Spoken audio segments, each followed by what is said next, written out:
और इसी बीच एक बड़ी खबर और आपको बता दें, तमाम एक्सपोज हमने आपको दिखाए और किस तरीके से जो रिएक्शंस आए, सेलिब्रेशन की जो तस्वीरें थी वो भी हमने आपको दिखाई। आज शाम बीजेपी संसदीय बोर्ड की बैठक होने वाली है। दिल्ली में सीएम के नाम पर चर्चा होगी। सीएम का नाम जो कि अभी तक सस्पेंस बना हुआ है, अब इस सस्पेंस पर से जल्द ही पर्दा उठ सकता है। प्रवेश वर्मा, कर्नल सिंह के नाम पर चर्चा लगातार जारी है। मनोज तिवारी के नाम पर भी चर्चा की जा रही है।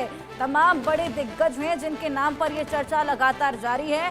पीएम के विदेश दौरे से पहले ये नाम तय कर लिया जाएगा।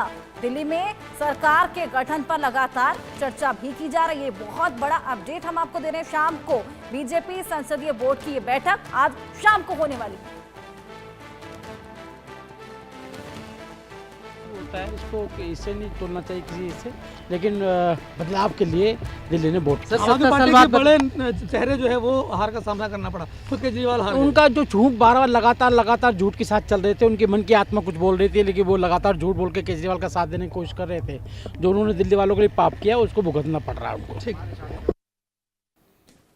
दुष्यंत गौतम, जो कि दिल्ली का दलित चेहरा और पार्टी ने चुनाव मैदान में उतारा, अगर मुख्यमंत्री के चेहरों की बात करें तो ये चेहरा भी उस दौड़ में हो सकता है अगर पार्टी अपने दलित नेता के तौर पर किसी को स्थापित करना चाहे। लेकिन सवाल यहां दिल्ली विधानसभा चुनाव परिणाम का नहीं, सवाल उस आंदोलन का है जिस आंदोलन से अरविंद केजरीवाल निकले। तमाम सारे आंदोलन आपने देखे। अगर जेपी आंदोलन की चर्चा करें तो जेपी आंदोलन के बारे में कहा गया कि वो सिर्फ एक पार्टी के खिलाफ आंदोलन था, लेकिन अन्ना का आंदोलन, अरविंद केजरीवाल का आंदोलन वो पूरे देश को लेकर था और वो एक देश की संसद के खिलाफ था।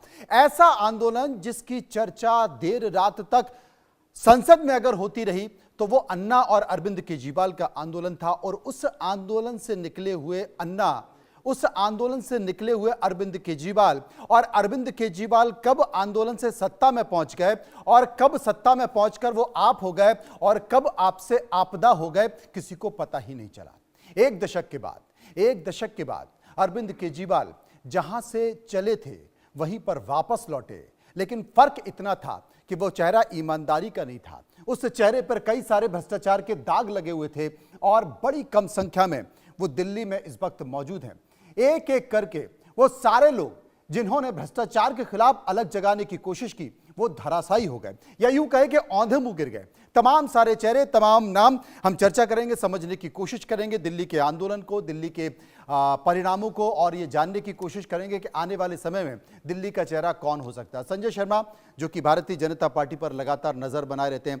संजय, ये तो तय हो चुका है कि शाम को संसदीय दल की बैठक होगी, क्योंकि देश के प्रधानमंत्री नरेंद्र मोदी फिर फ्रांस के दौरे पर जाएंगे, वहां से फिर अमेरिका के दौरे पर हैं, 4 दिन वो बाहर रहेंगे। लेकिन क्या माना जाए कि आज शाम को मुख्यमंत्री के चेहरे पर मुहर लग जाएगी और उसमें से जो नाम चल रहे हैं, जिनमें सिरसा का भी नाम है, प्रवेश वर्मा का भी नाम है, क्या इन्हीं के इर्द गिर्द कोई नाम होगा?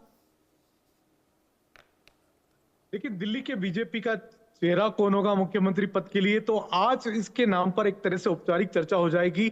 आज बीजेपी की पार्लियामेंट्री बोर्ड की बैठक शाम को होगी, क्योंकि केंद्रीय मंत्री अमित शाह, केंद्रीय मंत्री राजनाथ सिंह, बीजेपी के राष्ट्रीय अध्यक्ष जेपी नड्डा, प्रधानमंत्री नरेंद्र मोदी सहित बीजेपी पार्लियामेंट्री बोर्ड के तमाम पदाधिकारी भी आज शाम को बैठक में मौजूद रहने वाले। तो आज शाम को प्रधानमंत्री सबसे पहले जब बीजेपी दफ्तर में आएंगे, बीजेपी के मुख्यालय में आएंगे, कार्यकर्ताओं को संबोधित करेंगे, उनका एक जश्न भी होगा, उनका स्वागत भी होगा। उसके बाद में पार्लियामेंट्री बोर्ड में जिन नामों पर चर्चा होगी उनमें 3 से 4 नाम अहम महत्वपूर्ण माने जा रहे हैं। प्रवेश शर्मा, जिन्होंने अरविंद केजरीवाल को चुनाव हराया।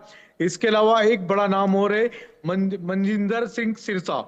जी हाँ, ये सिख चेहरा है जो बीजेपी के टिकट पर जीत करके आए, मनजिंदर सिंह सिरसा, क्योंकि बीजेपी को ऐसा लगता है कि पंजाब में भी उनका फायदा मनजिंदर सिंह सिरसा को दिल्ली में सीएम बनाने का मिल सकता है, क्योंकि बीजेपी से जो सिख वोटर नाराज है तो बीजेपी चाहती है कि किसी सिख नेता के हाथ में भी कमान दी जाए।